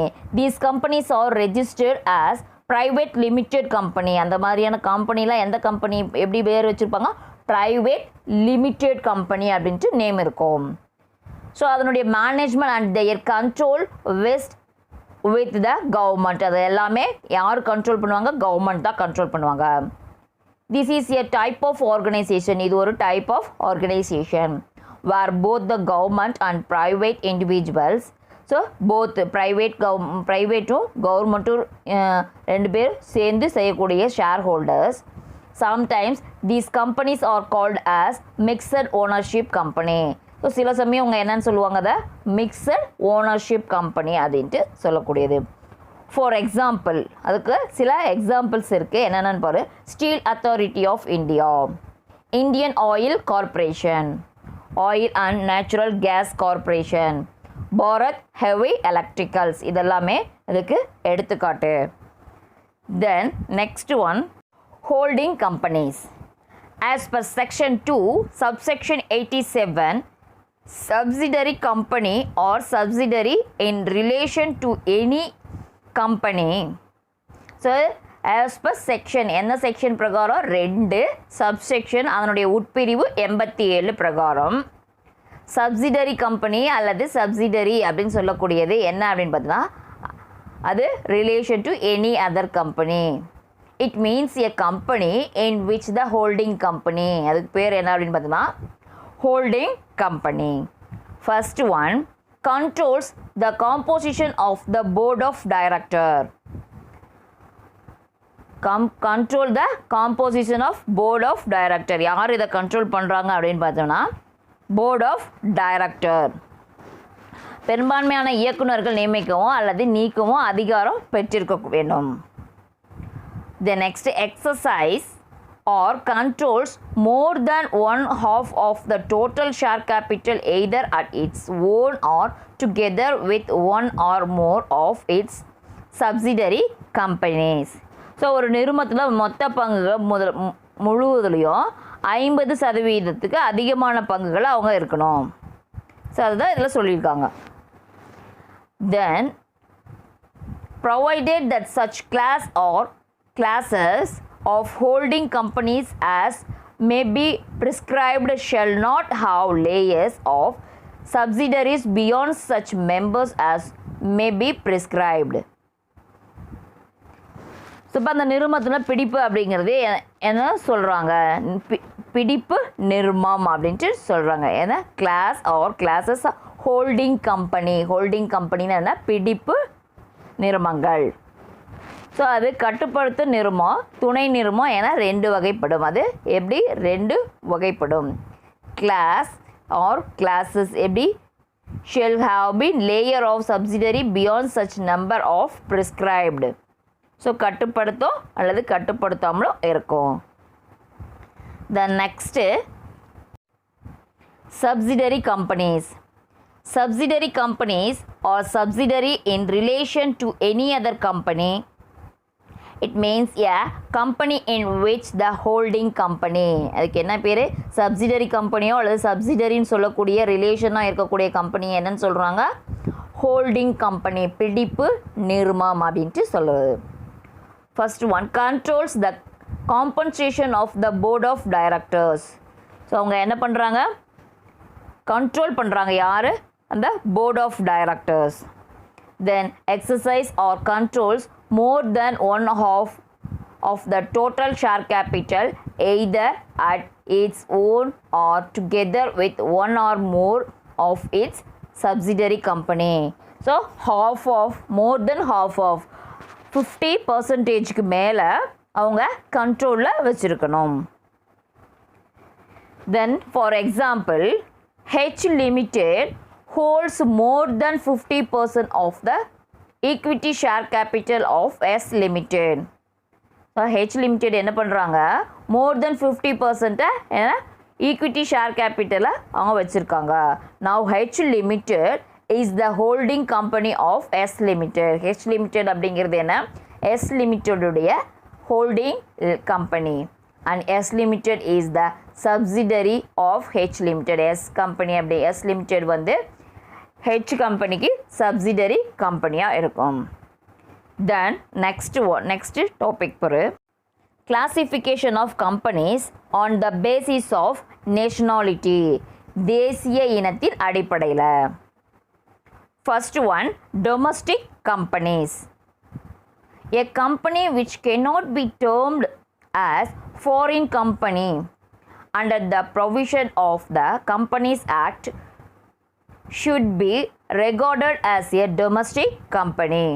ஸோ ஒரு நிறுவனம் அயல்நாட்டு நிறுவனமாக இல்லாமல் உள்நாட்டு நிறுவனச் சட்டத்தின் கீழ் பதிவு செய்யப்பட்ட நிறுவனம் உள்நாட்டு நிறுவனம் அப்படின்னு சொல்கிறோம். டொமஸ்டிக் கம்பெனினா என்ன, வெளிநாட்டு நிறுவனமாக இல்லாமல் உள்நாட்டு கம்பெனியாக இருக்கணும். அப்படி உள்நாட்டு கம்பெனியாக இருக்கும்போது அது ரிஜிஸ்டர்ட் பண்ணதாக இருந்ததுன்னா அந்த கம்பெனிக்கு என்ன பேர், domestic company. Then next foreign companies. A foreign company means a company which is incorporated in a country outside India under the law of the country.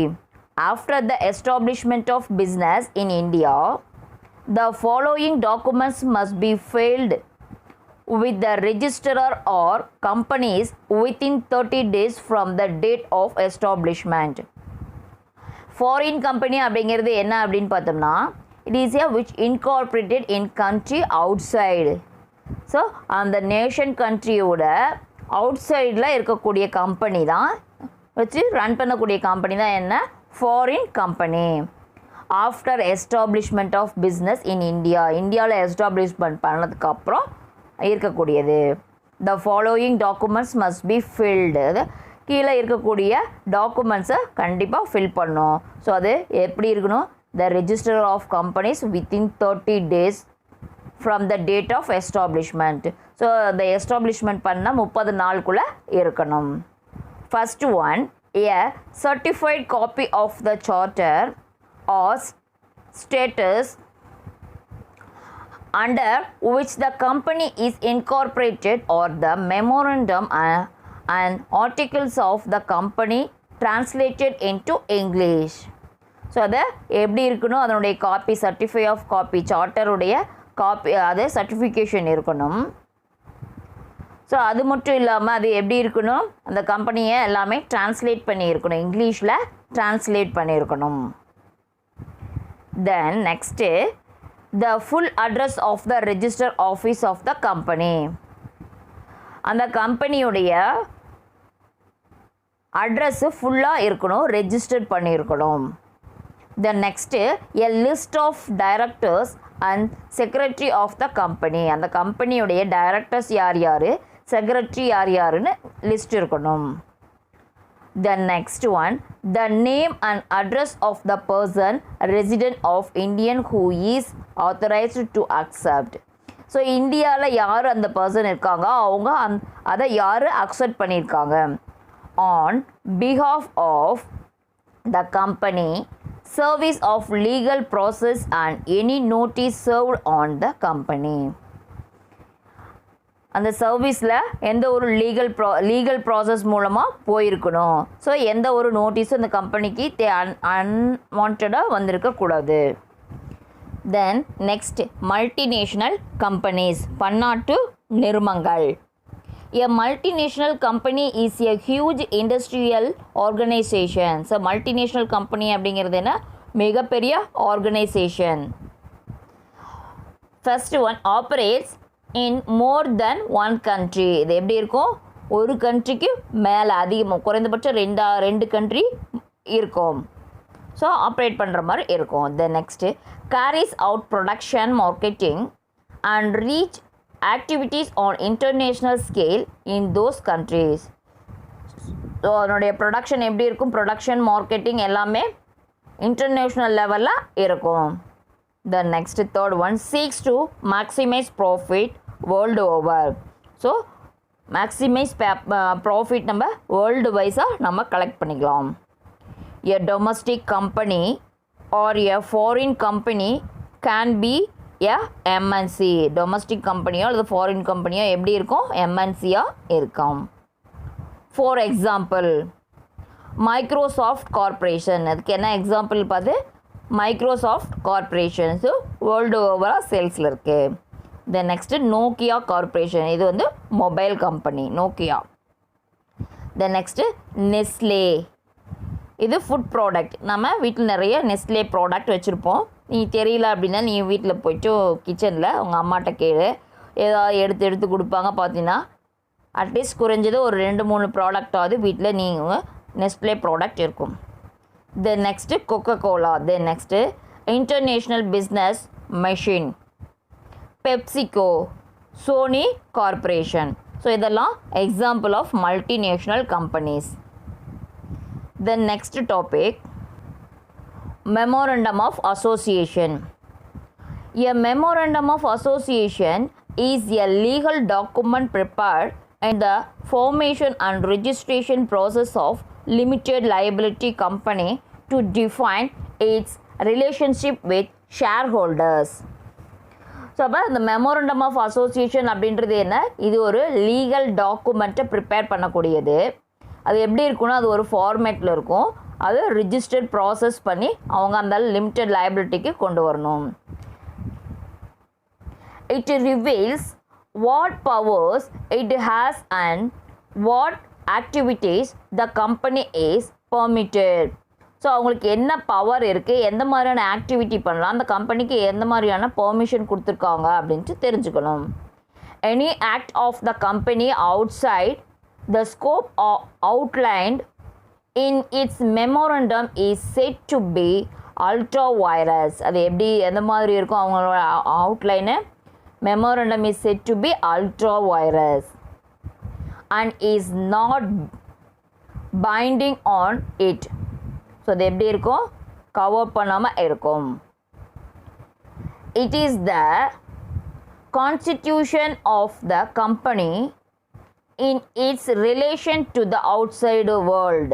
So அது எப்படி ரிலேஷன் இருக்கும்? outside world.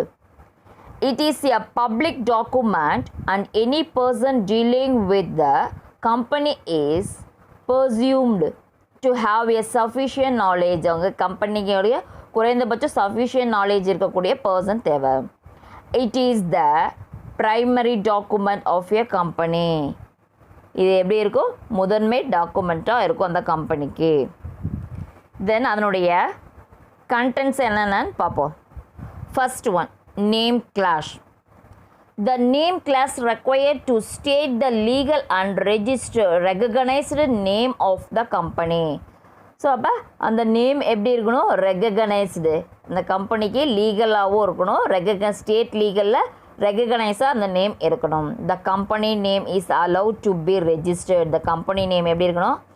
ரெஜிஸ்டர் பண்ணுறதுக்கு allow பண்ணுற மாதிரி இருக்கணும். If it does not bear any similarities, அது வேறு எந்த கம்பெனி நேமையும் ஒத்து இருக்கக்கூடாது with the name of existing company. Already register பண்ண கம்பெனி நேம் போலவே இருக்கக்கூடாது. Then second one, situation clause. The registered office clause required to show the physical location of the registered office of the company. The registered office எப்படி இருக்கணும்? Required to show the physical location. அவங்களுக்கு என்ன காமிக்கணும்? ஃபிசிக்கலாக அந்த location எங்கே இருக்குது, அந்த ஆஃபீஸ் எங்கே இருக்குதுன்ட்டு காட்டணும். It is required to keep all the company register in the office. So எல்லா கம்பெனியும் என்ன பண்ணணும்? ரெஜிஸ்டர் பண்ணணும் அந்த ஆஃபீஸை. The registered office should be established prior to commencing business activity. prior to commencing business activity. sorry, the registered office எப்படி இருக்கணும்? அந்த முன்னாடி commencing business activity-யை ரெஜிஸ்டர் பண்ணுறதுக்கு முன்னாடியே அதை என்ன பண்ணியிருக்கணும்? எஸ்டாப்ளிஷ் பண்ணியிருக்கணும். தென் third one, objective class. The objective class requires to summarize the main objective for establishing the company with reference to the requirements for shareholding and use of financial resource. It is required to state the ancillary objectives, that is, those objectives that are required to facilitate the achievement of the main objectives. The objective should be free of any provisions or declaration that contravenes laws or public good. இந்த share ஹோல்டர்ஸுடைய தேவையும் அவங்களுக்கு எவ்வளோ amount தேவை, அதாவது நிதி ஆதாரத்தையும் பயன்படுத்துவது குறித்து இந்த விவரங்கள் இருக்கும். ஸோ இந்த நிறுமத்தில் துணை நோக்கங்கள் மூலம் நிறுமத்தின் முக்கிய நோக்கங்களை அடைய முடியும். ஸோ அவங்களுடைய என்னென்ன நோக்கம் இருக்குது அப்படின்னு தெரிஞ்சுக்கிட்டு அதை நம்ம நிறைவேற்றுற மாதிரி இருக்கும். ஸோ இந்த நோக்கங்கள் நிறும சட்டத்தை மீறியோ அல்லது பொது நலத்துக்கு எதிராகவோ இருக்கக்கூடாது. ஸோ அந்த சட்டத்திற்கு உட்பட்டு இருக்கணும், பொதுமக்களுக்கு எதிராகவும் இருக்கக்கூடாது. தென் fourth one, liability class. The liability class requires to state the extent to which shareholders of the company are liable to the debt obligation of the company in the event of the company dissolving. There are companies limited by shares and limited by guarantee. So அப்போ பொறுப்பு குறித்து உட்பிரிவு என்னென்ன இருக்குது அப்படின்னு பார்த்தோம்னா, அவங்களுக்கான பொறுப்பு எப்படி இருக்கும், அது கலைப்பிரிவுக்குள்ளே நேரிடும் போது அதனுடைய நிறும சொத்து அந்த நிறுமத்துடைய நிதி சார்ந்த பொறுப்புகளை தீர்க்கறதுக்கு இயலாத நிலையில் ஒருவர் உறுப்பினர் வழங்குவதாக உத்தரவாதம் அளிக்க.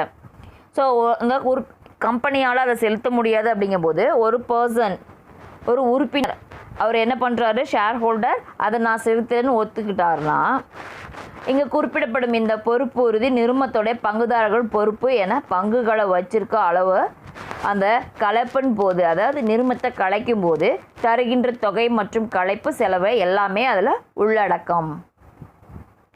Then next fifth one, capital class. முதல் குறித்த உட்பிரிவு. The capital class requires to state the company's authorized share capital, the different categories of the share and the nominal value, the minimum value per share of the shares. It is also required to list the company's assets under this class. அதாவது இங்கே என்ன சொல்லியிருக்காங்கன்னா, முதல் குறித்த உட்பிரிவு capital class. So அது எப்படி இருக்கும் அப்படின்னு பார்த்தீங்கன்னா, அந்த நிறுமத்தில் அங்கீகரிக்கப்பட்ட பங்கு, அதனுடைய முதல் எவ்வளோ, அந்த பங்குனுடைய வகைகள், அதனுடைய பெயரளவு முதல் எவ்வளோ இருக்கும்.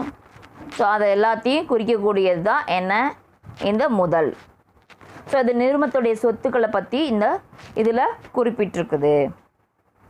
தென் next sixth one, association class. அமைப்பு குறித்த உட்பிரிவு. The association class confirms that shareholder bound by the memorandum of association are willingly associating and forming a company. It is required 7 members to sign an memorandum of association for a public company and not less than 2 people for a memorandum of association a private company. The signing must be done in the presence of witness who must also append his signature. So அமைப்பு குறித்த உட்பிரிவில் எப்படி இருக்குன்னா, பங்குதாரர்கள் தங்களுடைய ஒருங்கிணைந்த நியாயமான செயல்பட விரும்பும் தங்களுடைய விருப்பத்தை இந்த பிரிவில் வெளிப்படுத்தலாம். இந்த பொது நிறுமம் அப்படிங்கிறது 7 நபர்களை, தனி நிறுமம் அப்படிங்கிறது 2 நபர்களும். ஸோ 2 பர்சன்ஸு பொது நிறுமத்துக்கும் பப்ளிக் கம்பெனிஸ்க்கும் 7 பேர் பப்ளிக் கம்பெனிஸ்க்கும் 2 பேர் ப்ரைவேட் கம்பெனிஸ்க்கும் இருக்காங்க. ஸோ சாட்சியாக முன்னிலை வச்சு கையெழுத்து போடணும். இதுதான் என்னென்னு பார்த்தோம்னா association clause. These are all the memorandum of associations contents. Then next topic, Articles of Association. The Articles of Association is a document that contains the purpose of company as well as the duties and responsibility of its members. It is an important document which needs to be filled with the register of the companies. So இப்போ articles of association அப்படின்னா என்ன அப்படின்னா செயல்முறை விதிகள். So இந்த செயல்முறை விதிகளில் நிறுவனத்துடைய முக்கிய ஆவணமாகும். ஸோ இதில் உறுப்பினர்களுடைய கடமைகள் மற்றும் பொறுப்பு தெளிவாக குறிப்பிட்டிருக்கும். ஸோ அவங்களுடைய கடமைகள் என்ன, ரெஸ்பான்சிபிலிட்டிஸும் என்ன அப்படிங்கிறது தெளிவாக குறிப்பிட்டிருக்கும். இந்த முக்கிய ஆவணத்தை நம்ம நிறுவனத்தை பதிவு செய்யும்போது நிறுவனம் பதிவாளர்களிடம் சமர்ப்பிக்க வேண்டும். நிறுவனம் யார்கிட்ட சமர்ப்பிக்கணும்? அந்த பதிவாளர்களிடம் சமர்ப்பிக்கணும். ஸோ அந்த நிறுவன சட்டத்தில் குறிப்பிட்டிருக்கிற மாதிரி இந்த ஆவணம் நிறுவனம் எவ்வாறு செயல்பட வேண்டும் என்பதற்கு துணை விதிகளை கருதப்படும். These are the bylaws of the company that defines the mode and manner in which the company's business is to be carried on. In the Companies Act, Table A prescribes models for the articles of the companies. So இது table ஏல companies act table ஏல சொல்லியிருக்கிற மாதிரி அந்த மாடலில் articles of கம்பெனிஸில் என்னென்ன சொல்லியிருக்காங்களோ அதை ஃபாலோ பண்ணணும். Table A is document containing rules. Table ஏல என்ன சொல்லியிருக்காங்க? Document of containing rules and regulations for the internal management of the company. கம்பெனிக்கு உள்ளே இருக்கிற மேனேஜ்மெண்ட் பற்றி குறிப்பிட்டிருக்கு. A company which does not have separate articles of association may adopt table A. So அது என்ன பண்ண முடியாது? தேவையில்லாமல் அதை பிரிக்கக்கூடாது. தென் அதனுடைய contents. First one, amount of shares, capital, value and type of shares. So amount of shares பங்குகளுடைய மூலதனம் பற்றி அவங்களுடைய மதிப்பு எவ்வளோ இருக்குது அப்படின்னு தெரிஞ்சுக்கக்கூடியது. The next, right of each class of shareholders regarding voting, dividend, return of capital. So அப்போ அவங்க ஒவ்வொரு பர்சனுக்கும் right of each class of share holders. So ஒவ்வொரு ஷேர் ஹோல்டருக்கும் உரிமைகள் இருக்குது. அதாவது ஓட்டுரிமை, பங்காதாயம், பங்கு முதல், திரும்ப பெறுதல் போன்றவை. அதாவது ஓட்டு உரிமை, அவங்களுக்கு ஓட்டிங் உரிமை இருக்குது. பங்காதாயம் டிவிடெண்ட் பெறக்கூடிய உரிமை இருக்குது. ரிட்டர்ன் ஆஃப் கேபிட்டல், பங்கு முதல்ல திரும்பி வாங்கிறதுக்கான உரிமை அவங்களுக்கு இருக்குது. Then third one, rules regarding issue of shares and debentures. So அந்த பங்குகளும் கடனீட்டு பத்திரத்தை வெளியிடுறதுக்கான தொடர்பான விதிகள் என்னென்னு தெரிஞ்சிருக்கணும். Then next one, procedure as well as regulation in respect of making calls on shares. பங்குகள் மீதான அழைப்பு பணத்தை செலுத்த அந்த அழைப்பு விடுத்தல் தொடர்பான விதிமுறைகள் என்னன்னு தெரிஞ்சுக்கணும். The next, manner of transfer of shares, பங்கு மாற்றம் குறித்த விதிகள் என்னென்ன. தென் டிக்ளரேஷன் ஆஃப் டிவிடெண்ட்ஸ், பங்காதாயம் அறிவித்தல். ஸோ டிவிடெண்ட்டை எவ்வளோன்ட்டு நம்ம தெரிவிக்கக்கூடியது. Then borrowings powers of the company. So அந்த நிறுவனத்துடைய கடன் வாங்கும் அதிகாரம் எவ்வளோ இருக்குது அப்படின்னு தெரிவிக்கணும். The next, rules regarding the appointment, remuneration, removal of directors. So அந்த இயக்குனருடைய நியமனம், ஊதியம் அதெல்லாம் மற்றும் நீக்கம் என்னென்ன அப்படின்ட்டு தெரிஞ்சுக்கக்கூடியது. The next, procedure for conducting proxy, quorum, meeting, etc. So அந்த கூட்டங்கள் நடத்துறதுக்கான என்ன தேவை? Proxy, quorum and meeting. The next 10th one, procedures concerning keeping of books and audits. So ஒரு நிறுவனத்துடைய கணக்கு வைப்பு மற்றும் தணிக்கை தொடர்பான நடைமுறைகள் என்னென்ன அப்படின்ட்டு தெரிஞ்சுக்கணும். Then seal of the company. So அந்த கம்பெனியோடைய சீல் எப்படி இருக்கும்? ஸோ நம்ம ஒரு டாப்பிக்கில் பார்த்தோம், சீல் பிக்சர் போட்டு நம்ம பார்த்தோம். ஸோ அந்த முத்திரை எப்படி இருக்கணும். Then next, procedures regarding the winding up of the company. So அதை அந்த கம்பெனியை வைண்டிங் அப் பண்ணுறதுக்கான நடைமுறைகள் என்னென்ன, அதுக்கு தொடர்பான நடைமுறைகள் என்னென்னு தெரிஞ்சுக்கணும். These are all the contents of articles of association. Then next topic, prospectus. According to section 2 subsection 36 of the Companies Act, any document inviting the public to buy its shares or debentures comes under the definition of prospectus.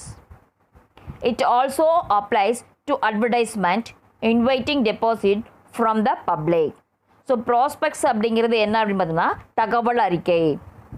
So அந்த தகவல் அறிக்கை என்ன பண்ணுறாங்க அப்படின்னா ஒரு நிர்ம சட்டத்தினுடைய பிரிவு 2 உட்பிரிவு 26 பிரகாரம் அவங்க என்ன சொல்லியிருக்காங்க அப்படின்ட்டு பாரு.